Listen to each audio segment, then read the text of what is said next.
नमस्कार। मैं राहुल कपिल आपका स्वागत करता हूं आज के नए सेशन में। आज हम बात करेंगे महाद्वीपीय विस्थापन के बारे में। इससे पहले हम एक बहुत ही बढ़िया टॉपिक को कवर कर चुके हैं जिसका नाम था पृथ्वी की आंतरिक संरचना के बारे में। इसको पढ़ने से पहले अगर हम देखें तो हम देखते हैं कि पृथ्वी पर जो धरातल हमारा बिखरा हुआ है, क्या वह पहले से ही ऐसा था? क्या महासागर पहले से ही इस तरीके से बने हुए थे, या ये नया निर्माण हमारे सामने दिखता है? इस चीज को समझने के लिए विभिन्न प्रकार के वैज्ञानिकों ने अपने मत दिए और इस मत के साथ हमें ये समझाया कि इन पृथ्वी पर जो महाद्वीप बिखरे हुए हैं उनका जो जो विचलन है वो क्या है, निरंतर चल रहा है। ऐसा सिद्ध करने के लिए उनमें पहले वैज्ञानिक का नाम है एफ.बी. टेलर। क्या नाम है? एफ.बी. टेलर। तो इसको शुरुआत करने से पहले हम देखते हैं महाद्वीपीय विस्थापन के बारे में।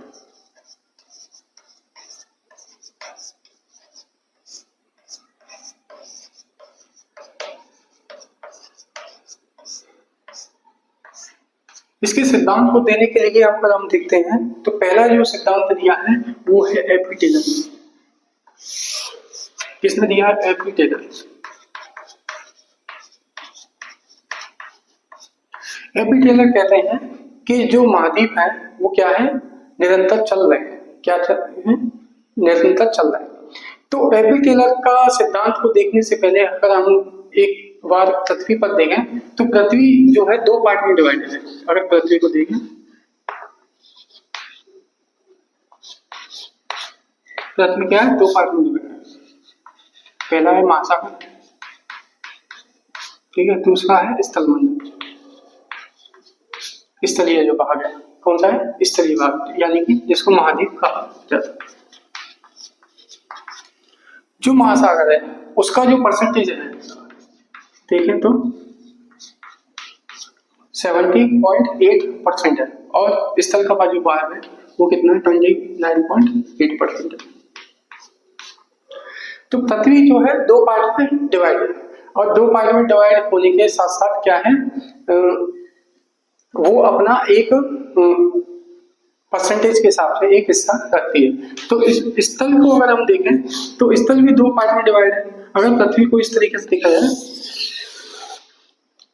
तो वह दो पार्ट, मान के चलिए ये उत्तरी गोलार्ध हो गया और ये दक्षिणी गोलार्ध हो गया, ठीक है।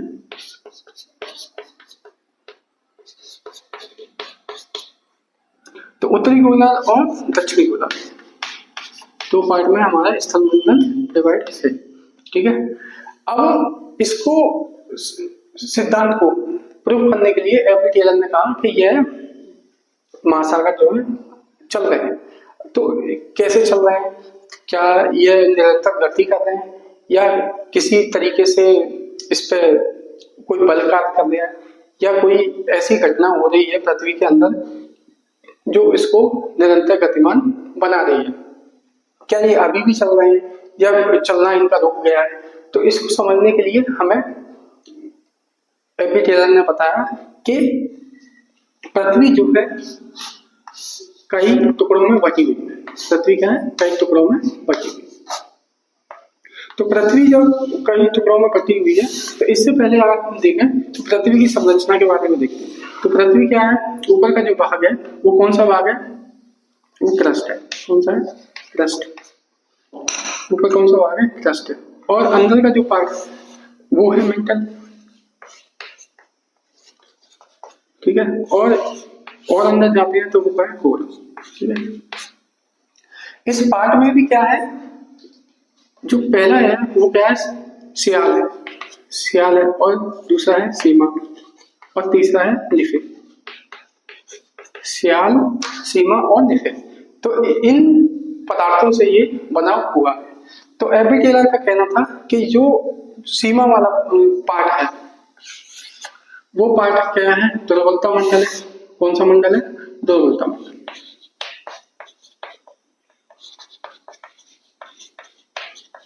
जिसे एस्टेनोस्फीयर भी कहा जाता है। एस्टेनोस्फीयर भी कहा जाता है। और पृथ्वी का जो ऊपर वाला पार्ट है उसको क्रस्ट बोला जाता है। ठीक है, तो जो क्रस्ट है उसका नाम है सियाल। वो पदार्थ कैसे हैं? हल्के पदार्थ हैं। और जो प्रवलता मंडल है वो कौन से पदार्थ है? भारी पदार्थ है, यानी कि सिलिकॉन और मैग्नीशियम। और इधर भी कौन सा है? सिलिकॉन और एल्यूमिनियम। तो इस वाले पदार्थ में अगर हम देखें तो ये वाला जो पदार्थ है वो इस पे क्या करना है? तैर रहा है, तैर रहा है। ठीक है, यानी सियाल जो है वो किसके ऊपर है? सीमा के ऊपर सियाल। ठीक है, तो जो सीमा है वो सीमा क्या है? सिलिकॉन और मैग्नीशियम है, उसके ऊपर क्या है? सियाल तैर रहा है। अब वो तैरने का कारण क्या है? कि वो जो सीमा का जो पार्ट है उसमें रेडियो एक्टिव पदार्थ है। ये हम पिछली क्लास में पढ़ चुके हैं। वो क्या है? रेडियो एक्टिव पदार्थ है। और यहाँ पे ताप क्या है? इनके कारण ताप ज्यादा है। और दूसरा कारण क्या है? घर्षण है। घर्षण के कारण भी क्या है? ताप में वृद्धि हो रही है। तो इसलिए ये जो वाला पार्ट है वो क्या है? एक प्लाज्मा यानी तरल द्रव या द्रव कह लो, द्रव की स्थिति को दर्शाता है। क्या करता है? द्रव की स्थिति को दर्शाता है। इसीलिए यह इस पर एक तैरते हुए पार्ट के रूप में दिखाई देता है। और उन्होंने बताया कि पृथ्वी जो है कई पार्ट में डिवाइड है। अब कई पार्ट में डिवाइड है तो वो क्या है? इस तरीके से, जैसे फुटबॉल का निशाना था इस तरीके से वह डिवाइड है, यानी टुकड़ों में डिवाइड है। अब वो जब टुकड़ों में डिवाइड है तो उनमें उन्होंने बताया कि इसका कारण क्या है। टेलर महोदय कहते हैं कि इसका कारण क्या है? इसका कारण उन्होंने बताया कि चंद्रमा की ज्वारीय गति। क्या बताया? चंद्रमा की ज्वारीय गति को इसका कारण बताया। ठीक है, क्या कारण बताया? कि चंद्रमा जो है पृथ्वी के चक्कर लगाता है और ये कभी पृथ्वी के नजदीक रहा होगा और इसकी जो ज्वारीय शक्ति है उसके कारण क्या होगा? उसके कारण क्या होगा? ये जो है आपस में खिसकने लगे। तो अगर हम इसको देखें तो ये पृथ्वी हमारी, ये पार्ट है हमारा, ये पार्ट क्या है? ये अलग पार्ट है। तो इस पार्ट को अगर हम देखें तो इसमें दो पार्ट हमको दिखाई देते हैं, एक उत्तरी और एक दक्षिणी। ठीक है, उत्तरी एवं दक्षिणी में अगर हम देखें तो इसमें हमने देखा था कि किस तरीके से यह हमारा जो फ्लो हो रहा है, जो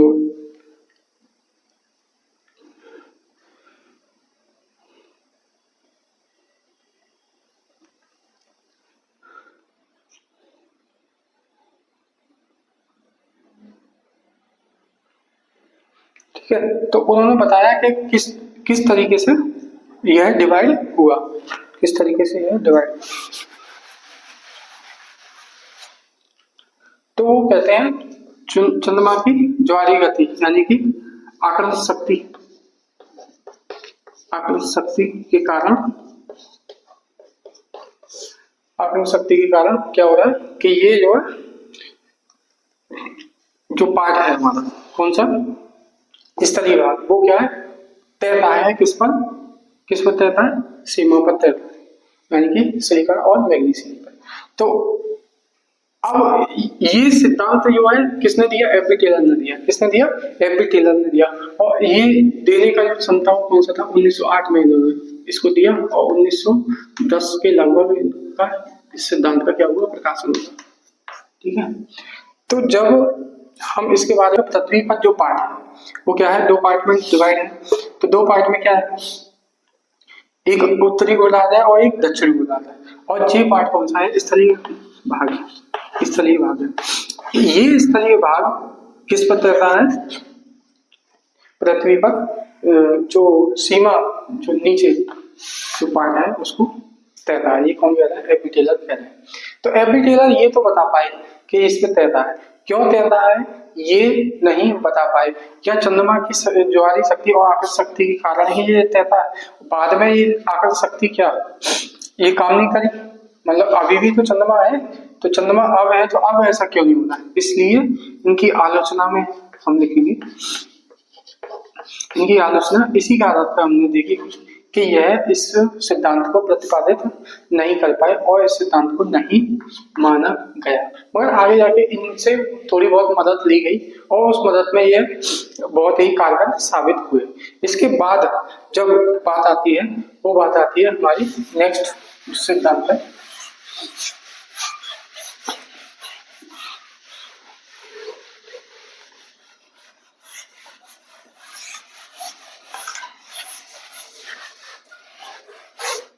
वो बात आती है वेगनर मोदे की। ठीक है, तो जो वेगनर मोदे थे तो वो क्या थे, जर्मनी के विद्वान थे, अल्फ्रेड वेगनर नाम था उनका, और 1912 में उन्होंने यह सिद्धांत दिया। तो उन्होंने क्या सिद्धांत दिया था, महाद्वीपीय द्वीपीय विस्थापन सिद्धांत। देखो, अगर आप सिलेबस के अकॉर्डिंग पढ़ेंगे, चाहे आप कोई से एग्जाम दे रहे हो और यूपीएससी का अगर आप दे रहे हैं, तो सिलेबस के अकॉर्डिंग सिलेबस से बाहर कुछ भी नहीं आता। अगर आप सिलेबस के अकॉर्डिंग नहीं है तो आप कुछ भी पढ़ते रहिए, उसका कोई मतलब नहीं है। इतना डीप में जाने का मतलब ये इसलिए है क्योंकि जब हम मेंस लिखते हैं तो जब उसके क्वेश्चनों को अगर आप देखेंगे तो आप बिलीव नहीं करेंगे कि वो किस तरीके से डीप में पूछते हैं। और जब अब आपने वो पढ़ा नहीं, यानी कि आपने कभी मेंस नहीं दिया या प्री नहीं दिया, तो आपको क्या होगा, उस चीज पे बिलीव नहीं होगा, आप क्या ऊपर ऊपर करते रहेंगे।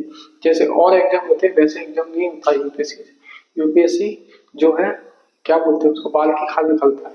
ठीक है, तो इस वजह से 1912 ईस्वी में अल्फ्रेड वेगनर आए, उन्होंने इस सिद्धांत को दिया। इस सिद्धांत को देने के लिए उन्होंने क्या देखा कि उन्होंने देखा कि किस तरीके से पृथ्वी का जो स्थल मंडल है वो आपस में जुड़ा हुआ था। पृथ्वी का जो स्थल मंडल है आपस में क्या था, जुड़ा हुआ था। उसके लिए एक डायग्राम इस मान लीजिए, तो इसको अगर हम देखें तो वो क्या है, इसको इस तरीके से बना है। ठीक है, और क्या है,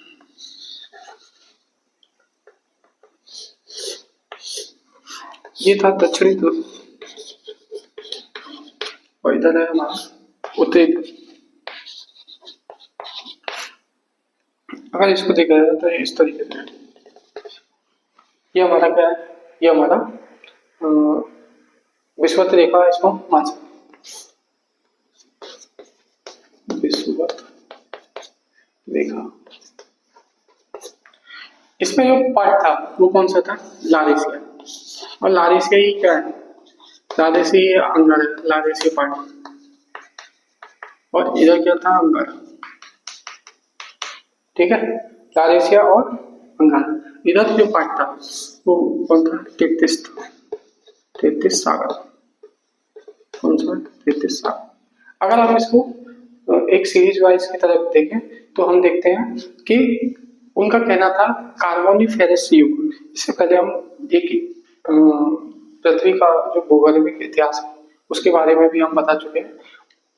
उसमें हमने कार्बोनिफेरस युग को भी बताया है कि किस तरीके से उसमें किन किन जीवों का और किस तरीके से पृथ्वी के भौगोलिक इतिहास के बारे में हम पढ़ते हैं और उसमें किस तरीके से उसकी रचना होती है उसके बारे में भी हमने जाना। तो उनका कहना था कि कार्बोनिफेरस युग में पृथ्वी के सभी स्थलमंडल क्या थे, आपस में जुड़े हुए थे। कब की बात कर रहे हैं, कार्बोनिफेरस युग में पृथ्वी के सभी स्थल मंडल आपस में जुड़े हुए। ठीक है, पृथ्वी के जितने भी स्थल मंडल थे वो आपस में क्या थे, जुड़े हुए थे। और उस जुड़े होने के कारण क्या था, स्थल मंडल दो पार्ट हो गए, एक तो स्थल मंडल हो गया और एक जल मंडल हो गया।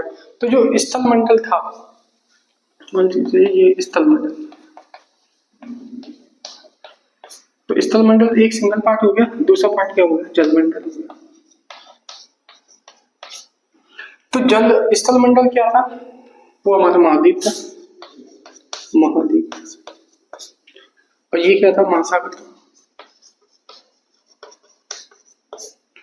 ये कह रहा था वैगनर महोदय का। तो इन्होंने जो स्थल मंडल था उसको इन्होंने क्या बोला, उसको बोला पेंजिया।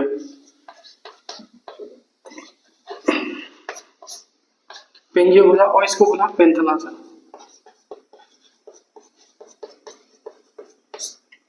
क्या बोला, पेंजिया और पेंथलासा बोला गया। मगर जब कार्बोनिफेरस युग का अंत हो रहा था और जुरासिक युग में थोड़ा सा हम प्रवेश कर रहे थे, तो इसका जो अंतिम रूप था तब ये घटना घटित होती है। तो ये कार्बोनिफेरस का क्या था, अंतिम रूप, अंतिम अवस्था कहेंगे, अंतिम अवस्था में ये घटना घट रही थी कार्बोनिफेरस में। तो अगर हम देखें तो वो युग कौन सा था, ये वाला था, जब ये आपस में जुड़े हुए थे, कार्बोनिफेरस। ये इससे क्वेश्चन आते हैं, कार्बोनिफेरस युग, ठीक है, अंतिम युग, ठीक है। इसके बाद जो युग आया, आदि न्यूटन युग आया। तो अब हम देखते हैं उसके बाद जो आया जुरासिक युग में। तो जुरासिक युग में होता क्या है कि पेंजिया का विभाजन हो जाता है। पेंजिया का क्या हो जाता है, विभाजन हो जाता है। और पेंजिया जब विभाजित होता है तो दो पार्ट में डिवाइड होता है, जैसे कि हमने बताया था, उत्तरी भाग और दक्षिणी भाग। तो पेंजिया जो है दो पार्ट में डिवाइड होता है। किसमें डिवाइड होता है, दो पार्ट में। तो पहला पार्ट था हमारा उत्तरी भाग और ये था दक्षिणी भाग। उत्तरी एवं दक्षिणी भाग। उत्तरी भाग को हमें बोला जाता लारेशिया। इसको अंगारा लैंड भी बोलते हैं, अंगारा लैंड कहा जाता है। इसको बोला जाता है हमारा गोंडवाना लैंड। क्या बोला जाता है, गोंडवाना, गोंडवाना लैंड बोला जाता है। तो जो पेंजिया था, मान चलिए, ठीक है, इसमें क्या हो रहा है, दो पार्ट है। तो ऊपर वाला पार्ट तो लारेशिया हो गया और नीचे वाला गोंडवाना हो गया। इस तरीके से इसका विभाजन होता है। तो जब इसका विभाजन होता है तो क्या होता है, दोनों भागों के बीच एक उथला संकीर्ण महासागर है। दोनों भागों के बीच क्या है, एक उथला संकीर्ण महासागर है, और जिसको बोला जाता है 33 सागर। क्या बोला जाता है, 33 सागर। और 33 सागर का अगर कोई एग्जांपल है, वो अगर हम देखें तो वो भूमध्य सागर अगर हमें दिखाई देता है, वो 33 सागर का ही एक पार्ट है। कौन है, भूमध्य सागर इसका ही पार्ट है। तो हम देखें तो दोनों भागों के बीच में एक उथला एवं संकीर्ण महासागर था। दोनों भागों के मध्य एक उथला एवं संकीर्ण महासागर। और इसी महासागर में क्या था, जो उत्तरी भाग था, जो हमारा उत्तरी भाग बना है, तो उसमें भी तो कुछ बना हुआ। तो उसमें जो बनने वाली चीज थी वो कौन सी भाग थे, उसको हम देख लेते हैं। उसमें हमने देखा था उत्तरी भाग।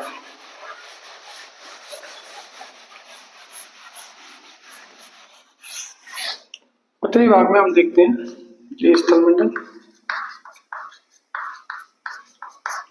और ये हमारा उत्तरी भाग, ये दक्षिणी भाग। तो उत्तरी भाग और दक्षिणी भाग में क्या बनना था, उत्तरी अमेरिका, यूरोप तथा एशिया। इसमें उत्तरी अमेरिका,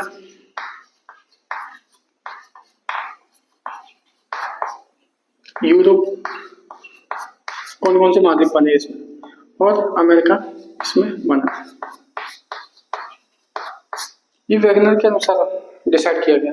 और इसमें अगर दक्षिणी भाग में अगर हम देखें तो दक्षिणी भाग में हमें क्या मिलता है, दक्षिण अमेरिका और अफ्रीका, दक्षिण अमेरिका और अफ्रीका। ठीक है, तो ये वाला जो पार्ट था वो कौन सा था, लारेशिया। और ये वाला जो पार्ट था वो कौन सा था, गोंडवाना। ठीक है, इसका जो विभाजन होता है, इसका जो विभाजन होता है वो कब होता है, इन दोनों का जो विभाजन है, इसका विभाजन हमने देखा था कब, जुरासिक काल में। कब देखा था, जुरासिक काल में। तो पेंगिया का जो विभाजन, यहाँ देखेंगे पेंगिया, पेंगिया का विभाजन कब हो रहा है, जुरासिक, जुरासिक युग में हो रहा है। ठीक है, पेंगिया का जो विभाजन है वो कब हो रहा है, जुरासिक युग में हो रहा है। मगर जैसे हम आगे बढ़ते हैं तो एक क्रिटेशियस युग आता है। कौन सा युग आता है, क्रिटेशियस युग।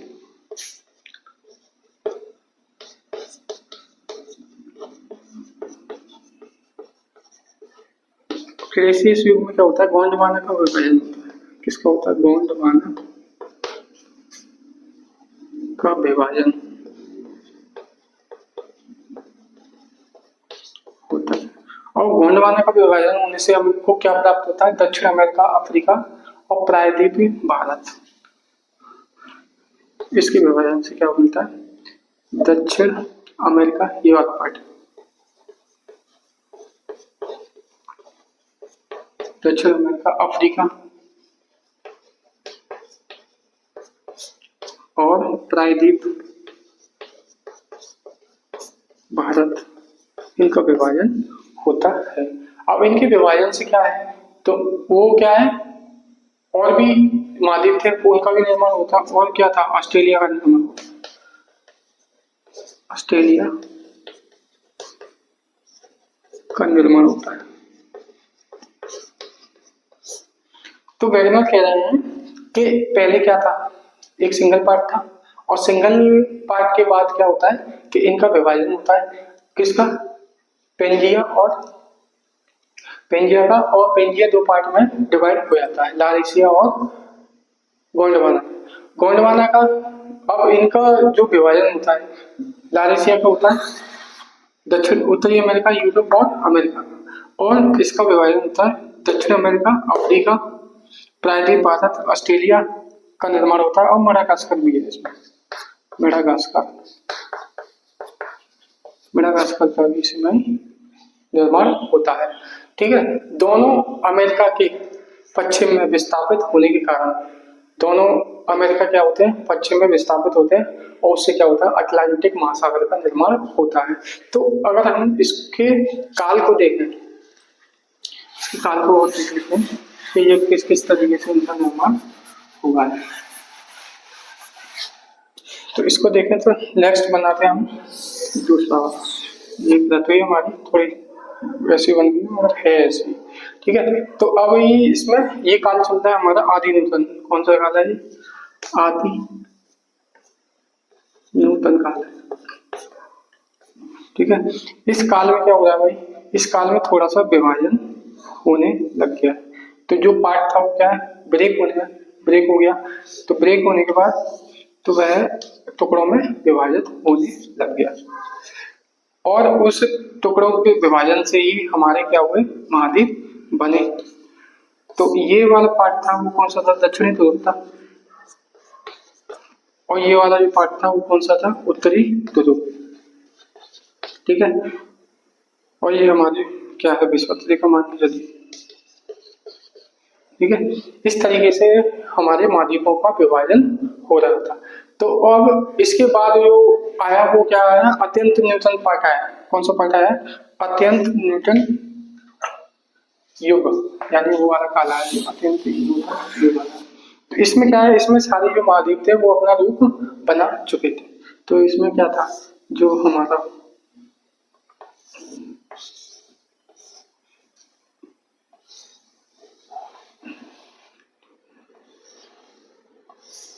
ये अपना रूप दे चुके थे। ठीक है। तो इस तरीके से तफरी मैंने बना दिया, बाकी का आप देख सकते हैं कि ये पूरा अलग इस तरीके से। तो अगर देखा तो ये कौन सा पार्ट था, अत्यंत न्यूट्रल था। तो यहाँ तक कौन सा था, एशिया बना, एशिया, अफ्रीका बना, ऑस्ट्रेलिया,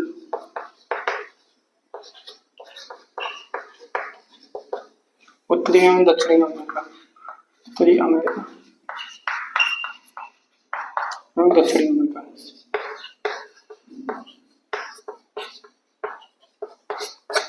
ठीक है, इस तरीके से ये क्या आपस में डिवाइड हो गए थे। इधर क्या था, इंडिया था, इंडिया, भारत।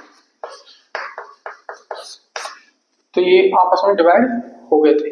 अब डिवाइड होने का जो कारण था, तो उन्होंने इस कारण को इस तरीके से बताया कि यह जो कारण था कि उन्होंने बहुत सारे तर्क दिए कि ये क्यों डिवाइड हो रहा है, किस तरीके से हो रहा है। तो उन्होंने तर्क दिए कि ये जो पार्ट है वो चंद्रमा की ज्वारीय शक्ति के कारण होगा। जो टेलर ने कहा वही इन्होंने कहा, और इन्होंने थोड़ा सा और आगे जाके बताया कि जो तैरने का जो नियम है, ठीक है, तैराक का जो नियम है उसको भी इन्होंने बताया। तो तैराक के नियम के अनुसार भी यह महाद्वीप क्या है, विखंड है। मगर ये एक ही पार्ट था, ये सिद्ध करने के लिए इन्होंने एक रिसर्च की, और रिसर्च में क्या देखा कि रांची में उन्होंने एक चीज देखी।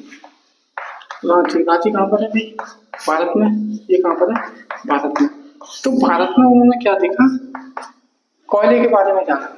ठीक है, किसके बारे में जाना, कोयले के बारे में जाना। तो यहाँ पे हिमानी के तत्व पाए गए, यानी हिम के तत्व पाए गए, हिमोद तत्व कह दो। तो ये जब हिमोद तत्व पाए गए तो उन्होंने अचंबा ये देखा, अचंभित होकर ये देखा कि किस तरीके से हिमोद के जो तत्व है, यानी वो जो सबूत है, क्योंकि रांची में तो कभी बर्फ पड़ ही नहीं सकती। जब रांची में बर्फ नहीं पड़ सकती तो फिर ये कैसे संभव हुआ कि उस जगह हिमालय के तत्व पाए गए।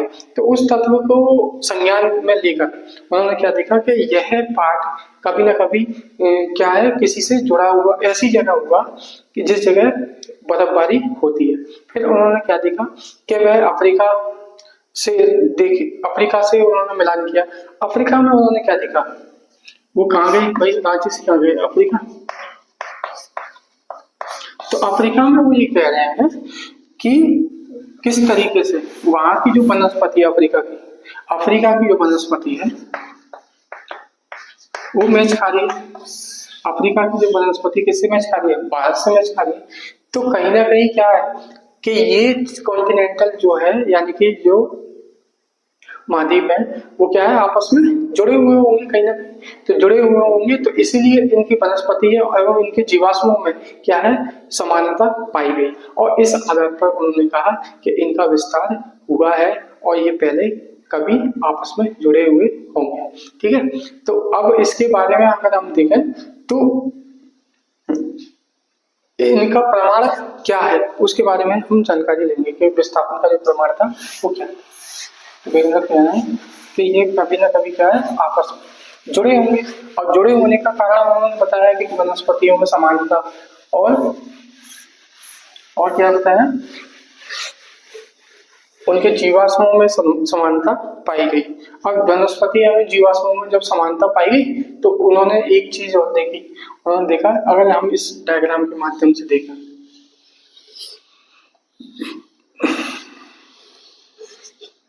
ठीक है, तो इसको हम जोड़कर देख रहे हैं। जो मतलब पहले वाला जो पार्ट था उसको देख रहे हैं कि किस तरीके से आपस में जुड़े हुए थे। तो ये इस तरीके से अगर आप देखें तो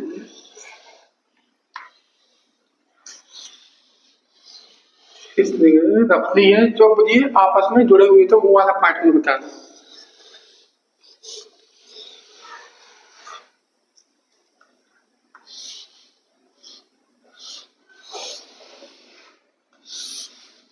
ठीक है, तो इसमें अगर हम देखते हैं तो जो जिग जैग जैसे आरी होती है ना, आरी जैसा आकृति हमको दिख रही है। आरी जैसी आकृति हमको दिख रही है। तो वो आरी पे हमको क्या दिख रहा है, फिर हमको जिगजैग दिख रहा है। जैसे मान चलो ये हमारा अफ्रीका है, ये क्या है अफ्रीका, और ये हमारा दक्षिण अमेरिका।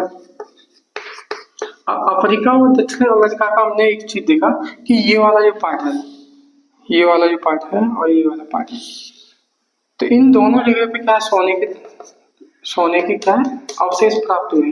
तो इस जगह पे भी है और इस जगह पे भी है, ये समानता इन दोनों में आ रही है। तो कहीं ना कहीं ऐसा लग रहा है कि ये यहाँ से ब्रेक होके अलग हुआ है और या ये इधर शिफ्ट हुआ है, और ये हमारा क्या है उत्तरी अमेरिका। ठीक है, ये क्या है हमारा उत्तरी अमेरिका। और एक चीज और देखते हैं हम, इस जगह की जो जीव है उनमें समानता पाई गई है। उनके जीवों में क्या है, जीवाश्मों में क्या है, जीवाश्मों में क्या है समानता, उनकी वनस्पति में समानता। ठीक है, आज भी क्या है कि कुछ जानवर क्या है यहाँ पे ट्रांसफर होते हैं, क्योंकि वो कभी ना कभी क्या है यहाँ पे रहे होंगे, यानी कि वो समुद्र में भी होंगे, यानी महासागर में भी होंगे, सागर में भी होंगे, महासागर में भी होंगे। बीच में क्या है महासागर, जो अभी इस टाइम पर अटलांटिक महासागर के रूप में जाना जाता है, एस के रूप में जो दिखाई देता है। तो इनमें और इनमें क्या है समानता देखने को मिल रही थी।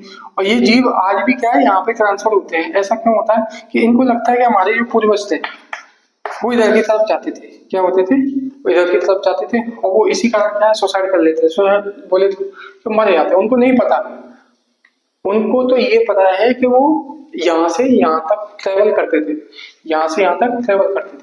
और एक चीज और देखी तो इनके जो जीव है और इनके जीवाश्म है, तो यहाँ पे बना लीजिए ये ऑस्ट्रेलिया है, तो ये आपस में ये इनमें समानता पाई गई इस तरीके से। ठीक है, तो जब यहाँ पे भी व्यक्ति मिल रहा है वही यहाँ मिल रहा है और वही यहाँ मिल रहा है, तो इनमें समानता मिल रही कि मिल रही। तो जब समानता मिल रही है तो वैज्ञानिक महोदय ने कहा कि इन सब के कारण हम ये प्रूफ दे सकते हैं कि ये आपस में क्या है जुड़े हुए थे, और बाद में किन्हीं कारणों से, और वो कारण क्या थे, चंद्रमा का ज्वारीय बल, ज्वारीय शक्ति है बल। ठीक है, तैरने का नियम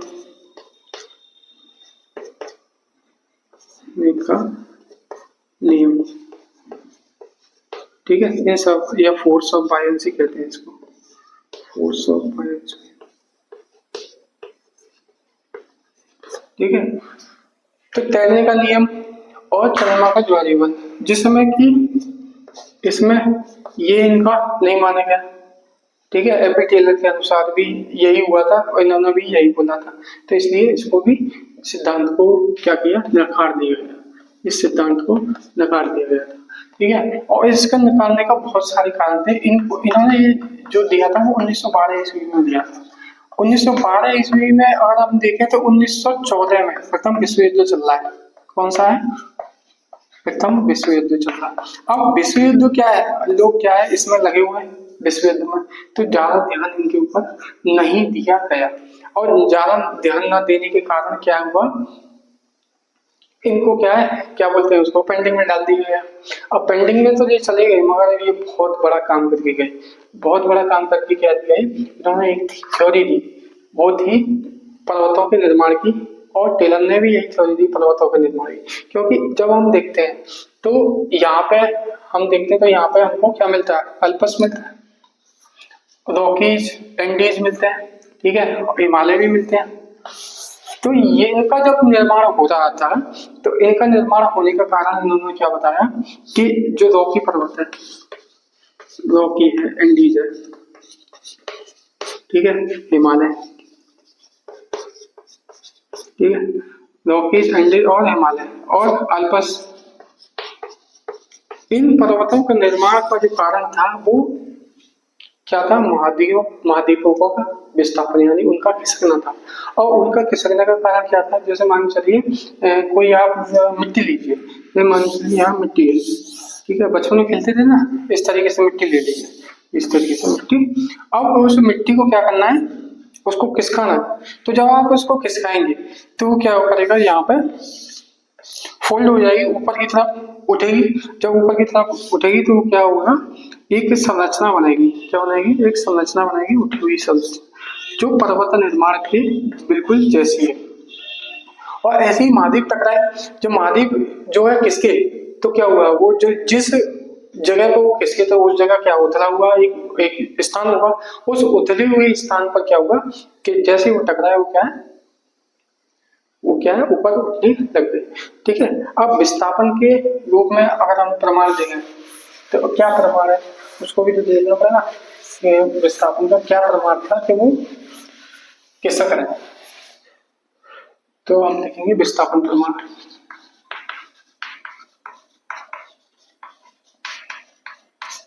विस्थापन प्रमाण को अगर हम देखें तो हम लिख सकते हैं अटलांटिक महासागर में दोनों। अटलांटिक महासागर क्या है, इस तरीके से देखो, इस तरीके से अटलांटिक महासागर, इधर हमारा उत्तरी अमेरिका, इधर ये हमारा दक्षिण अमेरिका, और ये हमारा क्या है, ये हमारा अफ्रीका है।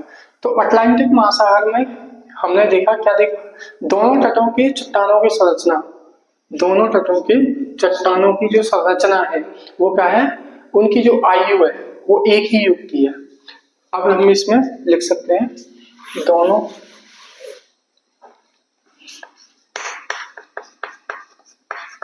तटों के किनारों की संरचना समान। ठीक है, दोनों तटों के किनारों की क्या है, संरचना समान है, तथा इनकी आयु, इनकी जो आयु है, आयु एवं जीवाश्म क्या है, एक ही युग के हैं, एक ही युग के हैं। ठीक है, इनकी आयु भी एक ही है और इनके जो जीवाश्म है वो ही एक ही युग के हैं। ठीक है, अब ऑस्ट्रेलिया और अंटार्कटिक, ऑस्ट्रेलिया और अंटार्कटिक को देखें। ऑस्ट्रेलिया कहाँ है, इस साइड में, जैसे मान चलिए ये यहाँ पर है ऑस्ट्रेलिया और अंटार्कटिक, इस तरीके से। तो ऑस्ट्रेलिया और अंटार्कटिक और भारत, भारत में जो महानदी बेसिन है तो उसमें पाए जाने जीवाश्मों में समानता पाई गई है। क्या है, ऑस्ट्रेलिया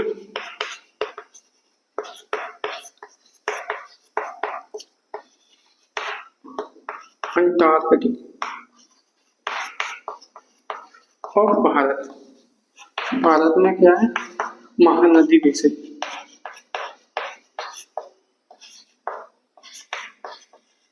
बेसिन में के जीवाश्मों में समानता। क्योंकि जीवाश्मों में समानता का मतलब क्या है, जैसे मान चलिए कि जो जुरासिक काल था उसमें क्या हुआ था कि वो एक पत्थर आया बाहर से और सारे डायनासोर को और जो वनस्पति को उसने नष्ट कर दिया। तो जब वो प्रेशर के साथ दबते गए और दबने के कारण क्या हुआ, जो वनस्पति नीचे रह गई तो उन्होंने किसका रूप ले लिया, कोयले का रूप ले लिया। कोयले का तो रूप ले लिया, मगर कोयले का जब रूप लिया तो उसके बाद क्या हुआ, विभाजन हो गया।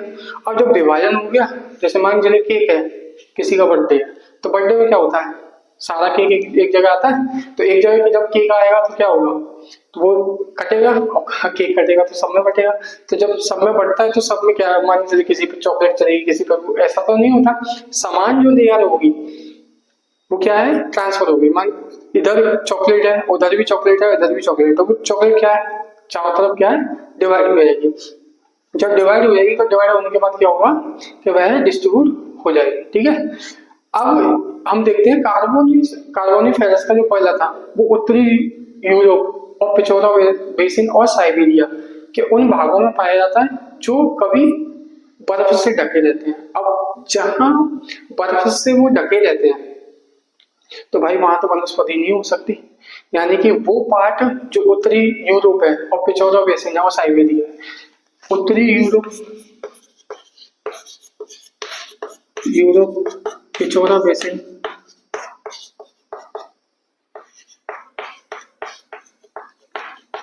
और साइबेरिया। यहाँ कोयला मिलता भाई, और ये कौन सा कोयला मिलता है? कार्बोनिफेरस, कार्बोनिफेरस युग का कोयला मिलता है। जबकि यहाँ पर वर्ष भर क्या है, बर्फ से ढका रहता है। अब बर्फ से जब ढका रहेगा तो यहाँ वनस्पति कैसे होगी भाई? ढका रहता है तो यहाँ वनस्पति नहीं हो सकती। अब वनस्पति नहीं हो सकती तो इसका मतलब क्या है कि ये जो है पार्ट जो है ये वाला, ये और ये कहाँ होगा? ये कहीं ना कहीं उस जगह पर होगा जहाँ पहले वनस्पति होती थी, यानी कि ये कहीं ना कहीं ये विषुवत रेखा के नजदीक होगा जहाँ पे सूर्य की रोशनी ज्यादा है। तो इस कारण हम कह सकते हैं कि महाद्वीपों का विस्थापन हो रहा है। ठीक है, और वनस्पति नहीं उगने के कारण क्या है, ये कहीं ना कहीं उस जगह होगा जहाँ अंटार्कटिका जुड़ा हुआ है, यानी जहाँ रोशनी है। जैसे मान लीजिए सूर्य, ये सूर्य यहाँ पे क्या है, ये इसकी रोशनी आ रही है पृथ्वी, तो सूर्य की रोशनी यहाँ ऐसी तो आती है, बीच में क्या है, विषुवत रेखा है। तो विषुवत रेखा का क्या मतलब है? तो यह मतलब ये क्या है, यहाँ वर्ष भर क्या है, गर्मी ज्यादा रहेगी, और जब गर्मी ज्यादा रहेगी तो यहाँ पे वनस्पति की जो विविधता है, वनस्पति क्या होगी, वो भी ज्यादा रहेगी। तो कहीं ना कहीं वो जो साइबेरिया का जो पार्ट है और उत्तरी यूरोप का पार्ट है, वो क्या है, कहीं ना कहीं ध्रुवीय क्षेत्रों में होगा, और उस ध्रुवीय क्षेत्रों पे होने के कारण वहां पे क्या है, सूर्य की रोशनी नहीं पहुंचती होगी। ठीक है, और उस टाइम पे जब विभाजन नहीं हुआ होगा, तो जब वो कहां पर होगा, जब वो बीच में होगा, तो जब वो बीच में होगा तो क्या होगा, तो वहां पे सूर्य की रोशनी अच्छे से पहुंचती होगी, वहां पे वनस्पति होती होगी। और उस टाइम पे जब विभाजन हुआ, विभाजन के टाइम पे अब वर्तमान में अगर हम देखें तो उत्तरी यूरोप वो ऊपर दिखाई देता है, यहाँ दिखाई देता है। तो यहाँ पे रोशनी पहुंचना क्या है, बहुत कम है, और यहाँ होने के कारण यहाँ पे क्या बर्फ है, मगर वहां पे तो क्या पाया गया, कार्बोनिफेरस का युग का एक कोयला पाया गया। और कोयला पाने के कारण क्या है, उसको ये सिद्ध होना पड़ा कि यह पार्ट कहीं ना कहीं उस क्षेत्र में था जहां वनस्पतियां और सूर्य की रोशनी और गर्मी पर्याप्त मात्रा में पहुंचती थी। आज वो इस अवस्था में है कि वह अब इस टाइम पे बर्फ से ढका हुआ है। तो इन कारणों से वैज्ञानिक महोदय ने पृथ्वी के विस्थापन की व्याख्या करी, और इन्हीं के कारण से हम नेक्स्ट जो चैप्टर पढ़ेंगे वो पढ़ेंगे प्लेट विवर्तनी सिद्धांत। क्योंकि जो भी प्लेट विवर्तनी यानी कि प्लेट टेक्टोनिक जो प्रिंसिपल है या थ्योरी है, वो जो है महाद्वीपीय विस्थापन पर ही आधारित है। क्योंकि भूगोल को अगर हम देखें, जैसे अभी हमने महाद्वीपीय विस्थापन पढ़ा, तो महाद्वीपीय विस्थापन को अगर हम देखेंगे तो बिना आंतरिक संरचना को समझे हुए कैसे हम बता सकते हैं कि वह सियाल पर है कि सीमा पर है, किस पर है। तो इस तरीके से जो भूगोल है तो उसमें क्या है, सारी चीजें लिंक से जुड़ी हुई है। अगर आप इस जो मैं पढ़ा रहा हूँ इसको आप अगर आप चाहें तो इसको बच्चों को ट्रांसफर कर सकते हैं, मतलब शेयर कर सकते हैं और सब्सक्राइब भी कर सकते हैं। क्योंकि अब अगर किसी का भला हो रहा है तो इससे अच्छी बात क्या होगी कि किसी का एग्जाम में उसकी मदद हो रही है। क्योंकि बहुत से बच्चे ऐसे हुए हैं जो बहुत लाख लाख फीस नहीं दे पाते कोचिंगों में, और वो क्या है, अपनी पढ़ाई से और अपने सपने से दूर होते चले जाते हैं।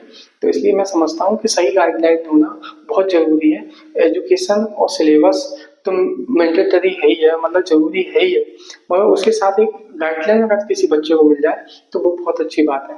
ठीक है, आगे हम बात करेंगे प्लेट विवर्तनी के बारे में। तब तक के लिए नमस्कार।